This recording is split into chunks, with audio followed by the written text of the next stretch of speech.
बिस्मिल्लाहिर्रहमानिर्रहीम। अस्सलाम वालेकुम। आप देख रहे हैं फूड विद बेनिफिट्स। कैसे हैं आप सब लोग? अल्लाह ताला सब देख करें वालों को अपने घरों में शादोबाद रखे, खुश खुरम रखे। आमीन सुम्मा आमीन। आज हम बहुत ही मज़े की मिठाई बनाने लगे हैं जो कि झटपट तैयार हो जाती है और छोटे बड़ों सभी की बहुत ही पसंदीदा है। उसके लिए मैंने लिया है 1 लीटर दूध, जिसको उबलने के लिए इस तरीके से मैंने रख दिया है। ये देखें, जब दूध उबलना शुरू हो जाए और इसमें से इस तरीके से बबल बनने शुरू हो जाए तो हमने इसको 7-7 चम्मच चलाते रहना है और साइडों से भी साथ साथ साफ़ करते रहना है ताकि दूध साइडों पे लगे नहीं। अगर दूध साइडों पे जम जाएगा तो क्या होगा, वो जला हुआ इसके अंदर शामिल हो जाएगा। ये देखिए, अब मैंने इसके अंदर शामिल कर दिया है 1 टेबल स्पून लेमन का जूस। अगर आप पास नींबू का रस नहीं है तो आप इसके अंदर से 1 चम्मच सिरके का भी शामिल कर सकते हैं। इससे दूध का पानी अलहदा हो गया है। अब हमने ये जो पानी है इसको खुश्क कर लेना है। ये देखिए, और आपने इसके अंदर चम्मच चलाते रहना है ताकि कोई भी चीज़ नीचे ना लगे। ये देखिए, हमने तब तक इंतज़ार करना है जब तक कि ये पानी खुश्क ना हो जाए। ये है मेरे पास दूध, उसके अंदर मैंने 1 टेबल स्पून शामिल कर दिया है कोको पाउडर।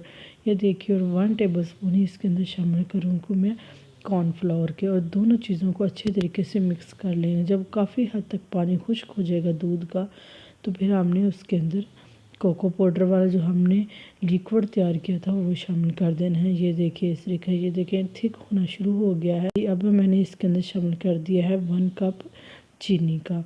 इसी स्टेज पे आपने इसके अंदर चीनी शामिल करनी है ताकि जो चीनी का अपना पानी है वो भी खुश्क हो जाए। अब हमने इसको अच्छे तरीके से खुश्क करना है ताकि इसका तमाम पानी खुश्क हो जाए। साइडों से आपने साफ़ बर्तन को करते रहना है। अगर आप मेरे चैनल पर नए हैं तो प्लीज़ मेरे चैनल को सब्सक्राइब कीजिए। और देखिए, अब इस स्टेज पे जब पानी बिल्कुल खुश्क हो जाएगा फिर मैंने इसके अंदर शामिल कर दिया है 1 टेबल स्पून घी का। देसी घी का मैंने शामिल किया है। अगर आपके पास देसी घी नहीं है तो आप कोई और घी भी शामिल कर सकते हैं। ये देखिए, फिर मैंने इसके अंदर 1 और टेबल स्पून घी का शामिल किया। कुल मैंने 2 टेबल स्पून घी के इसके अंदर मैंने शामिल किए हैं और इसको हमने अच्छी तरीके से भूनना है। इस तरीके से ये देखिए, तब तक हमने भूनना है जब तक कि ये जो हमारी मिठाई है बर्तन के अंदर इकट्ठी होना ना शुरू हो जाए। ये देखिए, अब हमारी मिठाई बिल्कुल बर्तन के अंदर इकट्ठी होना शुरू हो गई है। ये देखिए, इस तरीके से ये बहुत ही मज़े की बनती है। ज़रूर ट्राई कीजिएगा।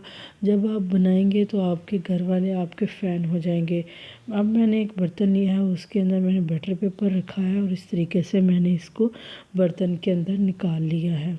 ये देखिए, अब मैं इसको सेट कर लूँगी अच्छे तरीके से। अभी ये बहुत ज़्यादा गर्म है, हाथ से आपने सेट इसको नहीं करना वरना हाथ जल भी सकता है। ये देखिए, इस तरीके से हम इसको सेट कर लेंगे और इसको हमने 2 घंटे के लिए फ्रिज में रख देना है। ये देखिए, बिल्कुल ठंडी हो चुकी है। इसके ऊपर मैंने बादाम काट के लगाए हैं और इसको मैं इस तरीके से पीसीज में कट कर लूँगी।